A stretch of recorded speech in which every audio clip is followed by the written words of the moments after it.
suaranya. Kalau kita menulis sebuah tulisan akan menghasilkan sebuah tulisan ya. Kalau dia minta kita sebuah gambar akan menghasilkan gambar ya. Kalau kita meminta sebuah karya seni akan dihasilkan, tergantung apa yang pertama kita mintakan, nanti hasilnya juga akan keluar sesuai dengan apa yang kita perintahkan. Jadi ada dia masukan, diproses, kemudian keluaran atau outputnya. Itulah cara kerjanya. Kemudian yang berikutnya kita masuk kepadanya. Contohnya tadi sudah kita jelaskan ya. Yang pertama tadi ya, contoh itu penggunaan ChatGPT ya. Yang pertama kita download dulu, download aplikasinya dengan kriteria HP yang sudah memadai kan. Nah, yang pasti RAM-nya harus cukup supaya berhasil mendownload ChatGPT atau Canva AI. Yang kedua, kita buka aplikasi. Nah, dia nggak bisa langsung bekerja nah. Pasti diminta pertama adalah kita masukkan email kita dulu. Setelah kita masukkan email, kita daftarkan email yang aktif sudah terdaftar. Kemudian baru bisa terbuka halaman daripada ChatGPT. Setelah terbuka, kita harus tahu dulu ya fitur-fitur apa aja sih yang ada di ChatGPT atau di Canva AI. Kalau sudah tahu kita fitur apa aja, pasti kita tahu di mana kita harus mengetikkan tulisan atau perintah yang akan ingin kita tulis di dalam sebuah ChatGPT atau Canva AI. Setelah itu nanti dia akan menerjemahkan, mengolah hasil data yang kita tuliskan tadi, baru dia akan menghasilkannya. Diproses akan kemudian menghasilkan atau melakukan hasil. Kalau kita minta tadi kita mau mencari dia pengertian coding, kita tulis perannya, tolong bantu saya apa itu pengertian coding.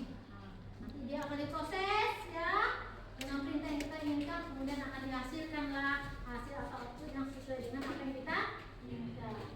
Ya, itulah contohnya.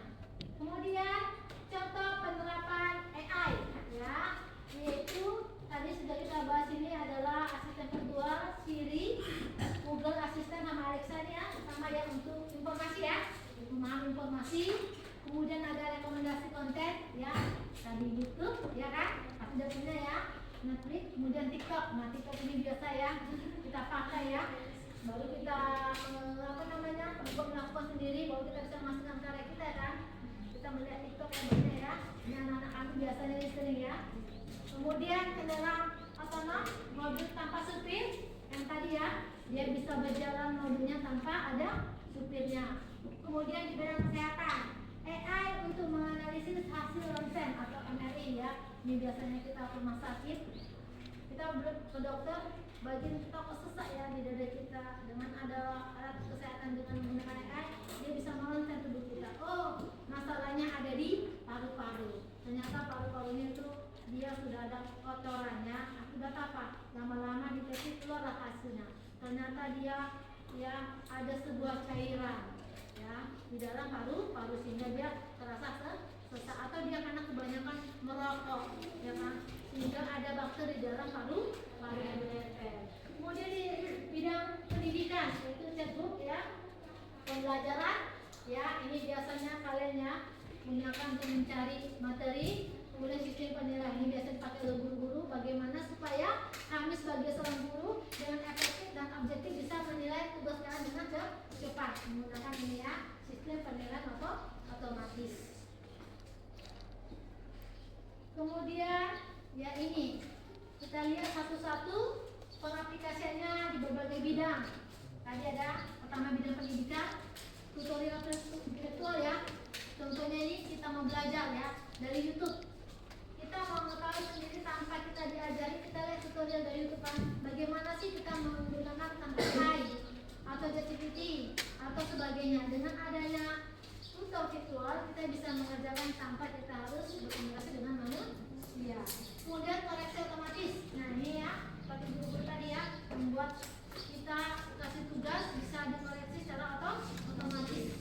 Yaitu semua disettingnya diperintahkan oleh manusia, tapi yang mengerjakan adalah AI. Kemudian simulasi interaktif ya. Nah simulasi ya, seperti belajar online ya, sama seperti kayak seperti nyata. Contohnya seperti kayak kita mau ujian, kita ada simulasi kan, seperti nyata kita mengerjakan soal itu ya kan, yaitu aplikasi soal ujian secara olimpiade. Ya, kita lihat ya olimpiade secara online. Jadi seperti kita nyata ya, kita mengikuti olimpiade tapi melalui online. Kemudian di bidang kesehatan ya, yang seperti dibilang dia bisa mendiagnosis penyakit atau analisis hasil laboratorium. Contohnya tadi ya, ronsen tadi, analisis organ tubuh kita.